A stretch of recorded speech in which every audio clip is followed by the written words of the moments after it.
Ecco qua, sono qua con Adrià Català, portierone. Innanzitutto lasciami fare i complimenti, hai fatto una partita strepitosa, ti ho definito il migliore in campo, davvero c'era un momento che sembravi insuperabile. Cosa ha fatto di più Sandrigo per portarsi a casa questa prima vittoria proprio a casa di Monte?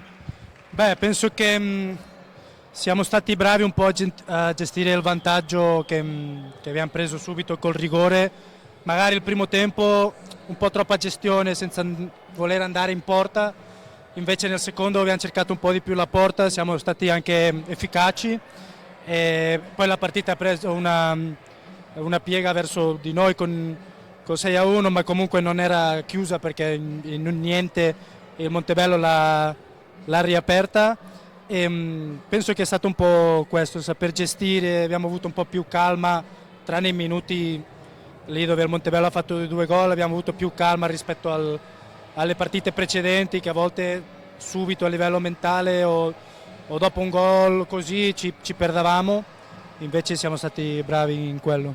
Questa vittoria può darvi qualcosa in più per il resto del campionato, visto che comunque è la prima vittoria, può sbloccare qualcosa? Sì, speriamo, no?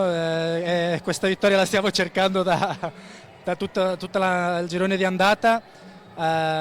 Penso che abbiamo giocato alcune partite per fare qualche punto in più di quello che abbiamo, ma a volte le stagioni si mettono in un modo, si mette così, è un campionato equilibrato, qualche squadra gli tocca fare play-in o play-off, altre fare il play-out, noi stiamo cercando di uscirne. Ogni allenamento, ogni partita diamo il massimo, anzi ringrazio i compagni perché ce la mettiamo tutta sempre per cercare di uscirne. Bene, allora ancora complimenti a Adrià Català e in bocca al lupo Grazie per il resto mille. del campionato. In bocca al lupo anche a voi. Grazie.